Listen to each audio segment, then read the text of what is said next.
Welcome to episode 5 of Conversations with Women Living Well After 50.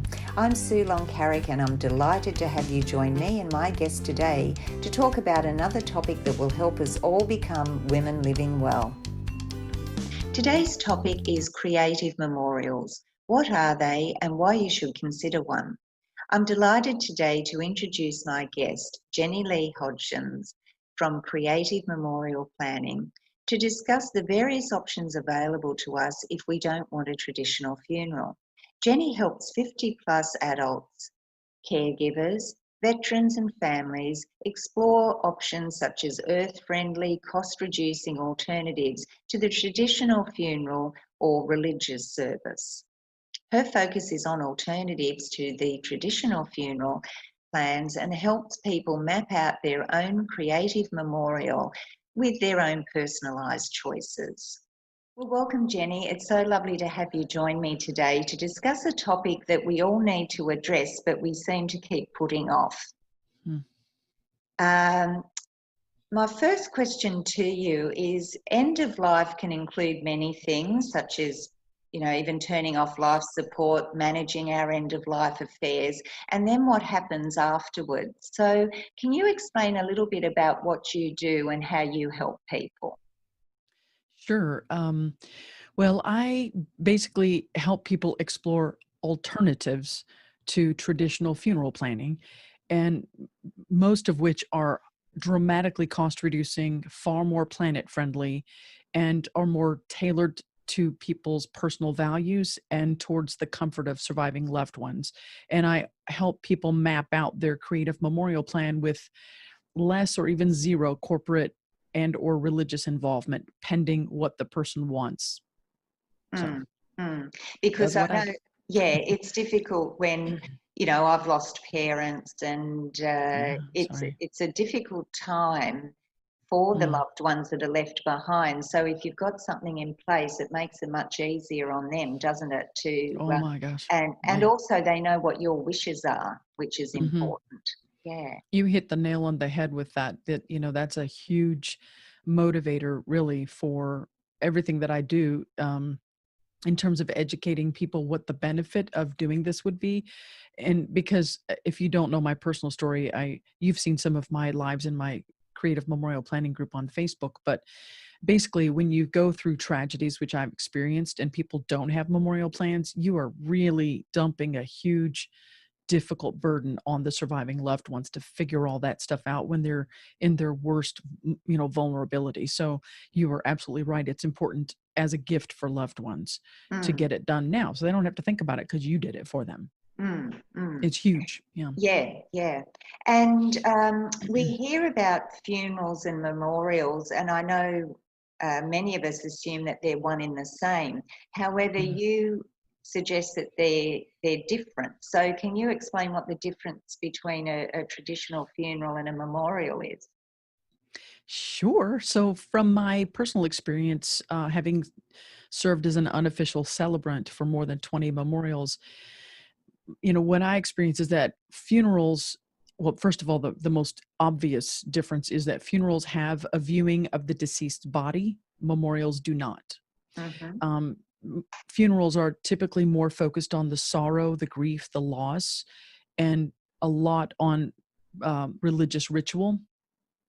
And funerals typically are extremely expensive because of all the services of the funeral business, the staff, the facilities, the caskets, the vaults, anything else that they want and probably will pitch to you in addition to whatever you've already got planned. Limousines, gravestone markers, gravesite burials. It just, the list is pretty extensive for a funeral, a traditional funeral. And those costs in America anyway can run up to $20,000.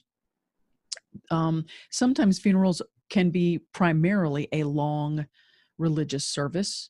Memorials are, in contrast, they are primarily a celebration of the life of the deceased and kind of a way to um, tribute and commemorate the bonds between the surviving loved ones and the deceased. And also, memorials are typically therapeutic in the sense because it's a way to support a shared experience, of the surviving loved ones and the loss that everyone's experiencing together. Um, and also memorials can be completely, tailored to whatever the person wants. For example, they can be outdoors, they can be a private in-home ceremony, they can involve simply getting together and scattering ashes, or burying ashes in an amendable way. They can have no service. They can have a highly religious aspect to the service, but it typically, a memorial will involve less or even zero religious involvement, and can involve zero corporate involvement as well. So memorials are a little bit, from my perspective, more customized than a funeral would be. Yeah. And a big one is that memorials are typically far more earth friendly, because they typically opt for the two most planet friendly choices, which are direct burial or green burial, which I can explain there, or cremation, direct cremation. Mm. And the reason they're so much more earth friendly is because, traditional funerals have caskets that are full of materials that are bad for the environment, and then they of course destroy the land to put it in there, and then the bodies are filled with chemicals to preserve the look for the visitation. And then often funerals often have concrete vaults or steel on top of that casket, so that the picture perfect cemeteries don't cave in on the ground as things settle.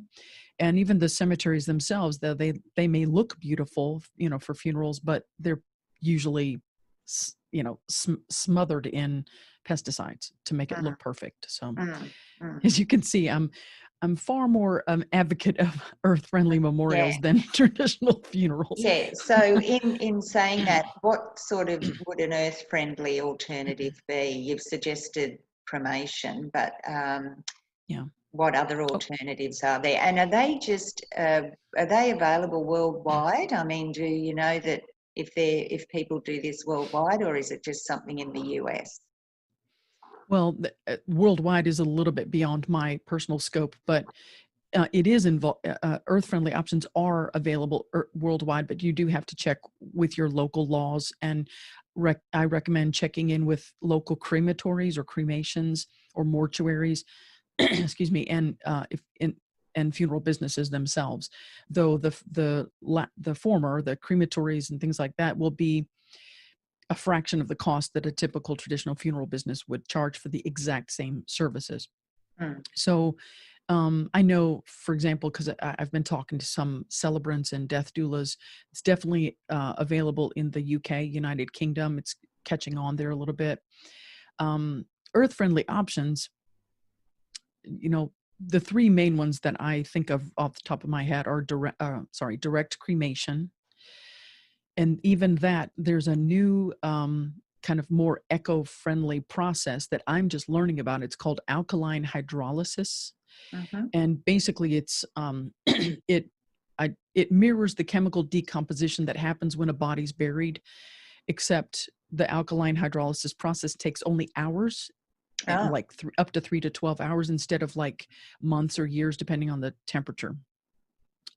So cremation, if people, and that's available in at least 18 states in America. I know it's available in Australia, which is I think where you are, right? yes, yes.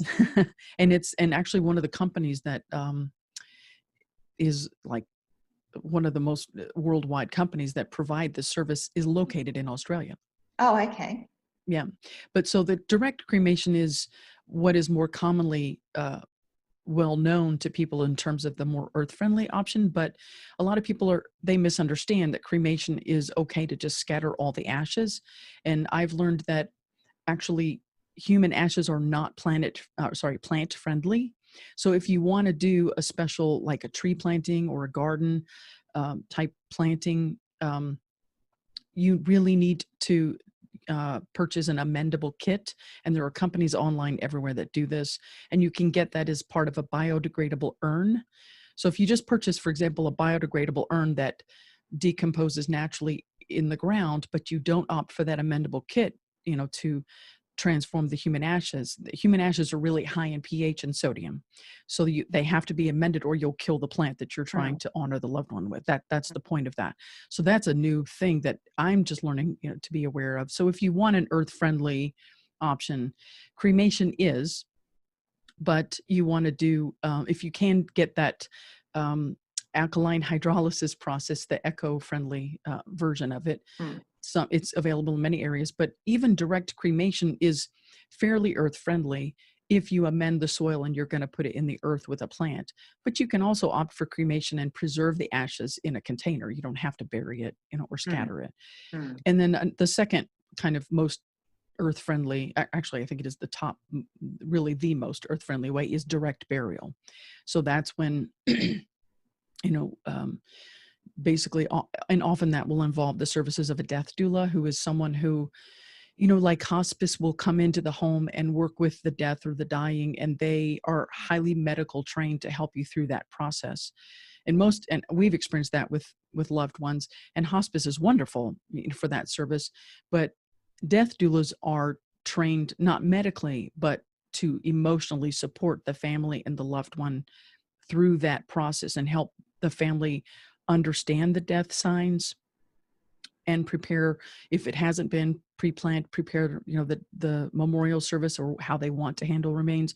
And usually, I shouldn't say usually, often people will opt for the direct burial because the death doula, part of their services often are to, wash, cleanse, reclothe the deceased. And it's a really, well, in terms of the earth friendliness part of it, direct burial, they often, you can either opt for putting the deceased in an environmentally friendly coffin made of, I'm thinking they make of them seaweed and something else, I can't remember.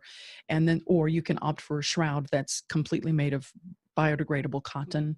And they even make these things where there's handles on it so that if you want to do a service and lower the body gently, there are shrouds that you can purchase from these like crematories and places like that. So a direct burial, especially if you live on a rural area, it's a beautiful way to honor the loved one in the most earth-friendly way. There are also green cemeteries in the states. They're not in all states, so you can basically just between a direct burial or a green burial, there are sites that you can look up and they'll tell you which places have those available. And then the third kind of least earth-friendly of besides traditional funeral would be what I call people call a green burial. And that's when you go through the traditional funeral business and you purchase a casket that is made with more earth-friendly materials than otherwise. So you're still destroying the earth, and but not quite as much. Right. No, I have a friend and her husband has already planned his oh, that's great. I keep calling it funeral, but memorial, but his is going to be very earth friendly, and I think he's taking the shroud option. So there are people that are doing this already, but I just think it's something that perhaps not many of us, well, we just don't want to think about this sort of thing, do we? So we don't explore the options that are available. Well, and also I think it's because the medical and the corporate world, from the 18th century and on, kind of thrust this custom upon us all, and we all think that this is the way it's supposed to be. So it's educating people to the fact that there are other ways. And this, there are things now called death cafes where people are just getting together like this and talking about death. Well, it's a little different because death cafes don't actually have an agenda, and a time limit. And there are death doulas and celebrants that are much more prone to wanting to do these in-home services, particularly with direct burials, and what I like about that option, as I think about it, is having experienced so many tragedies, and well, they're all tragedies when you lose somebody, but sudden things, as opposed to someone who was ill and it took a while before they passed away. What I feel is so wonderful about the in-home as opposed to the corporate way is that, and I've talked about this in my lives, that the corporate funeral business world, as soon as they find out, that someone has passed away, they just immediately come and take the body out. And it's kind of shocking and abrasive to the people that just lost someone. So the in-home services, working with a death doula, and especially, these are ways that you can keep the loved one there for a few hours. And it allows, the surviving loved ones time to really absorb that and deal with that loss. And particularly when you're working with a death doula that is trained in emotional support, it's a much more gentle, personal way, I think, of adjusting to that loss than the corporate way. Sorry, that was a long tangent. Yes. I remember when my mother died, and I actually just missed getting back to the hospital by about 5 minutes before she passed away. And I was taken into this really sterile, looked like a laboratory room, and there she was just laying there. And at least I got to see her and that sort of thing, but it's not quite as personal as being in the home and being in a familiar surrounding. So I've listened to some of your Facebook Live broadcasts, and they're very interesting. And in one, you were mentioning about compassion. And how does compassion fit into pre-planning our funeral or memorial? Well, you led with that when we started this conversation. It really is a gift for them, because, as I mentioned, I've been through when people have passed away suddenly, from tragedies, and it is enormously difficult for somebody who's, when you're grieving the loss of someone, you can't even function. You can't think straight. You've been through loss, and the grieving stages they just really make thinking and functioning really a challenge. So when you pre-plan, and I know it's a hard thing to think about it, and I really believe it takes courage. And to me, courage translates into compassion when you look at this kind of scenario. And basically you're deciding so that your loved ones don't have that additional burden. It's a huge gift of compassion. And you may have seen, I told my story about when my dad passed away. He had a very well thought out memorial plan, and he passed away of cancer. So he battled that for several years at the end. And yesterday he would have been 90, but he died 6 years ago. So, but he had that plan mapped out, all the details of everything. And he gave each one of my family members a copy of it. And almost every time I saw him, he would remind me, look at that, because you have a role to play. So really starting that conversation, having the guts to do that, to tell your family members in advance. And I think to this day, that memorial was such an amazing, event, celebration of life. And we didn't have any of the burden of any decisions. It was already there. We knew what we had to do, and we did it. And we felt really good about that. And I still feel my dad's love for us through his attention to detail. And that's a real key in terms of planning your memorial. A lot of people just say, it doesn't matter. If I'm gone, it doesn't matter. I won't be here. But that attention to detail is a huge burden to loved ones if you don't have it done. So I urge that. And it's also good to have it written down, I suppose, because if, people aren't thinking clearly when their loved one passes. So perhaps a friend could help if it's written down. They can go from a plan and they can help out, rather than perhaps the person who's had the loss having to cope with it all on their own. So it's a good way to do things. And also, I think, just even talking to you today about it, is talking about death I think it becomes more natural the more you talk about it, even though we don't want to think about it. We don't, it's something that I think once you start the discussion, it becomes a lot easier. And that's not to say that it will lessen the pain when we lose that person, but it will, at least we've got that discussion going. So I think that's important.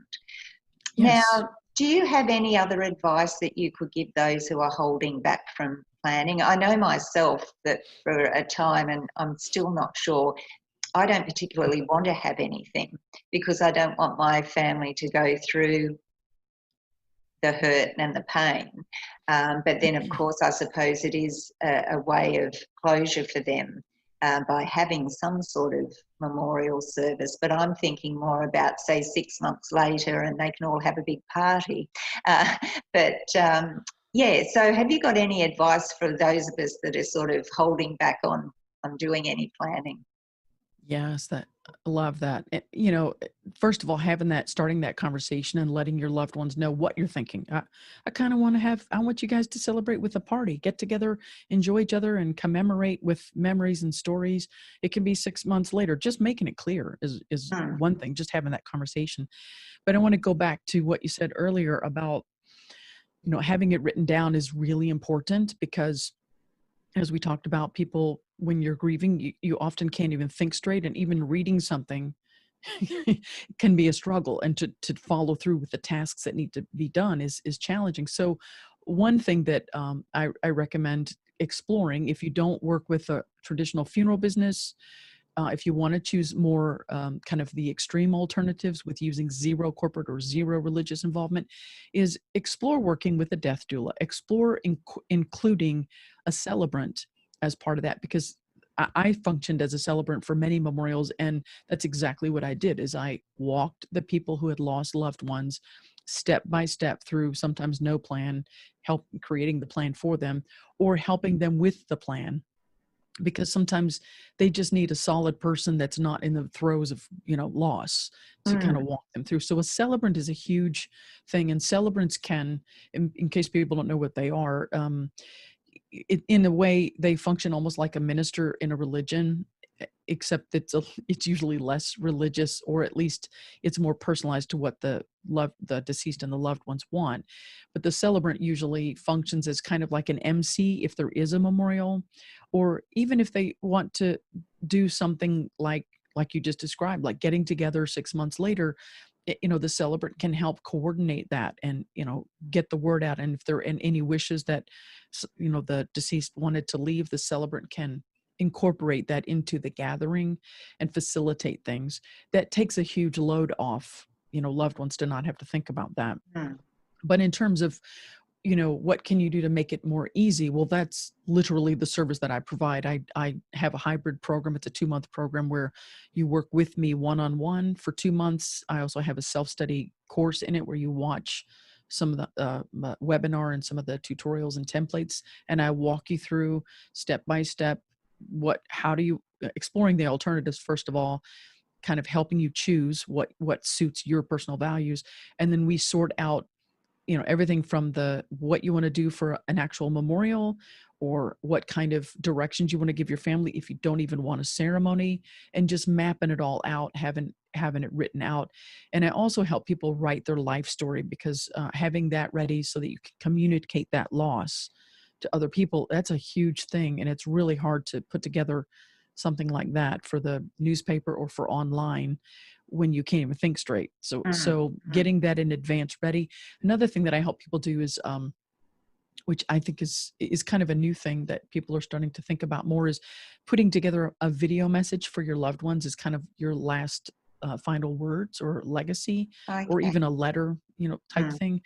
And then having it all written together, written down so they know where to go, who to contact. If you're going to involve a death doula or a celebrant, you've got all that stuff there, from A to Z, basically. But the bottom line is, think about it, start the conversation, and come check out my group and watch my free stuff. Well, I'm going to put the links into the details, but I was just thinking about the other thing is how overwhelming it can be when someone passes to do all the organisation. My father-in-law passed away about 4 years ago, and I looked at my husband having to do all the organising, and we went, you had to go and pick the coffin out and do all of this, and it's just so overwhelming. They're giving you all these options and you're not thinking straight. Then he had to write the eulogy, and been there, done that. And I think the other thing is, like, he gave a beautiful eulogy and told the story of Frank's life, which was quite interesting, but it's gathering all that information, and a lot of us don't actually talk to our family or tell our story. So I think your point about either doing a video or writing it down and just documenting things that perhaps you want to be remembered for, or certain events that happened in your life that perhaps you haven't talked about. I think that's really good to have that all there, because then people are wanting to celebrate you, and if they don't really know a lot of things. We were chatting in this discussion group the other day, and someone was saying that I don't know anything about my mum and her growing up and things like that. And so how do you put together a life story if you don't know what it is? So I think that's an important point as well. Yes. And that is also if you're dealing with someone who has a long-term illness, that is where a death doula comes in, and sometimes celebrants do it as well. But a death doula does a lot of this where they can work with the dying and get their story and help the loved ones put that sort of thing together. And then there are other people that kind of specialize in legacy documents, talented writers, authors that want to specialize in helping people get that written out. So there are lots of different ways that this can happen. My service particularly is working with you to just put together like a final letter to everyone, like what you would want to say to them, or a video message, and just getting it all ready, and you can always update it, later too, and add things to it. So. And also probably getting some photographs together and things like that in case they want to have a video screen with photos rolling. I've done some all that. people think, where do you look for it? So I think, what you're offering is a really good service, and it's certainly given us something to think about today. So finally, before we go, I've got a question that I ask all of my guests, and that is, what does being a woman living well mean to you? So we're talking about the living now, and what does living well mean to you? I love that. Well, really, I feel like it ties in full circle, because when you live well, you die well. We die how we live, in terms of the state of mind and life and heart that you're in. I really feel that manifesting our full potential is going to really be, we're going to really feel the benefit of that at our last moments and beyond. But for me, living well means living fully with courage, and, to, like we talk about, to face those difficult things, but also I feel that courage translates to compassion.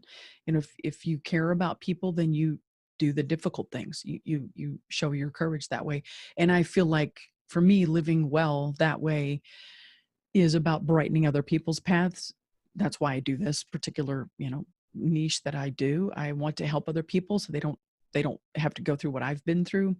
And I also feel like by helping other people, a form of living well for me is when you help others, you brighten your own path, so having that sense of determination, I think, to manifest my full potential based on courage, just to, plow ahead as best as I can. And I think that for me, that originates from polishing my inner humanity and, just trying to be a better me as I go. And I also think that living well is a huge part of what fuels that is self-care. And because you can't be bright for others if you're depleted. So, exercise, food, things that you talk about, balance, enjoyment, culture, rest, nature, spiritual rejuvenation. And for me, music and writing, I love all that stuff. Yeah, So lovely. it's just kind of everything. Yeah, I'll throw everything in beautiful. there. That's beautiful. No, that's a really good answer. I love that. So thank you, Jenny, for joining me today. Yeah, you did. So, thank you for joining me today and to discuss creative memorials and just giving us a little bit more information about what you do. Don't forget to pop over to Creative Memorial Planning Facebook group to say hello to Jenny and find out more information about creative memorials and what her services are. And I'll also put the links into the description below, so we've got that there. Thank you.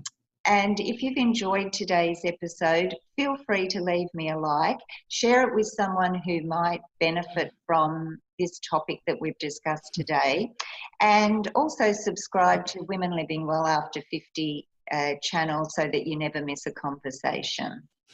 I'm Sue Long Carrick. Thanks for joining us today, and I look forward to seeing you in the next episode of Women Living Well After 50. And until then, remember to embrace life every day. Thanks for joining us. Thank you.